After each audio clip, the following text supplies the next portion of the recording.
사랑하는 성도 여러분, 오늘도 주님이 힘 주시고 새날에 소망 주시기를 기도합니다. 오늘의 만나입니다. 오늘 우리에게 주시는 하나님의 말씀은 욥기 7장 7절과 8절 말씀입니다. 우리말 성경입니다.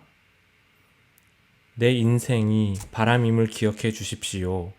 내 눈이 다시는 좋은 것을 보지 못할 것 같습니다. 지금 나를 보는 눈이 더는 나를 못 보고 주의 눈이 나를 찾아도 내가 더는 존재하지 않을 것입니다. 아멘.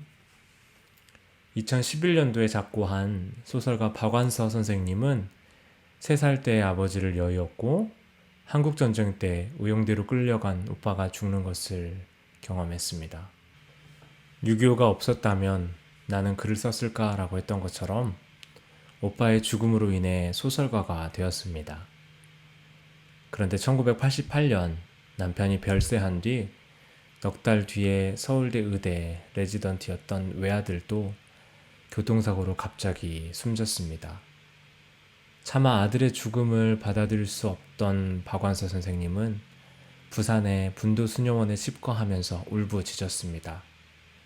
사람은 감당할 수 없는 고통 속에서 하나님에 대한 원망을 넘어서 하나님을 의심하고 부정하게 됩니다. 차마 아들의 죽음을 받아들일 수 없었고 수녀원에 입거해 십자가를 내던지며 왜 내 아들이 죽어야 했는지, 왜 내가 이런 고통을 받아야 했는지에 대해 신을 향해 한 말씀만 하소서라며 울부짖었습니다. 질문이라기보다 항의와 원망에 가까운 말로 수없이 하나님께 묻고 물어도 하나님께는 아무런 대답을 들을 수 없었습니다. 그리고 그녀가 그때 쓴 책이 바로 한 말씀만 하소서입니다. 그렇게 1년의 시간을 보낸 이후 박완서 선생님은 말했습니다. 한 말씀만 하시라고 그렇게 울부짖었지만 하나님께서는 침묵하셨고 때문에 자신은 모든 것을 하나님께 토해낼 수 있었노라고 말입니다. 고통의 순간을 지나올 때 원망할 하나님이 계신다는 것이 얼마나 고마운지와 원망을 받아줄 하나님이 안 계셨다면 자신이 살아있을 수 있었는지 모르겠다고 말입니다. 오늘 본문에서 욥은 오늘 내 인생이 바람과 같다고 주님이 나를 찾아도 내가 없을 것 같으리라고 말하며 고통 속에 있는 자신의 상황을 호소합니다. 그리고 그는 모두가 고요하게 잠을 청하는 밤에도 고통이 계속되고 긴 밤을 홀로 지우며 지독히도 슬픈 시간을 보내야 했습니다.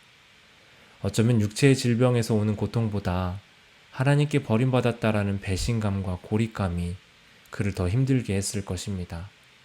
그러나 그렇기에 욥은 하나님께 자신을 기억해달라고 간청하며 자기의 상황을 하나님께 아뢰고 있습니다.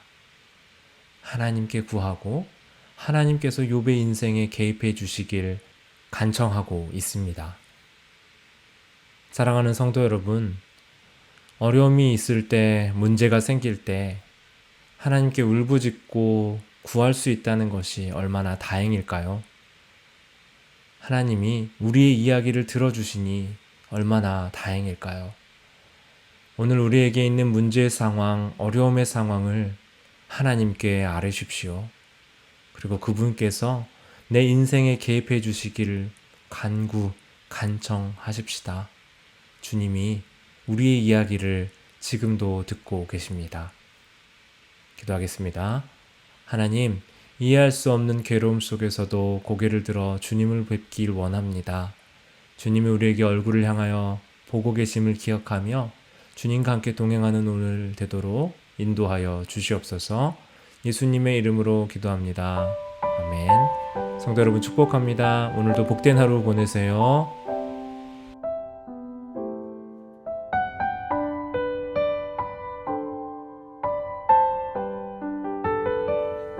괴로울 때 주님의 얼굴 보라 평화의 주님 바라보아라 세상에서 시다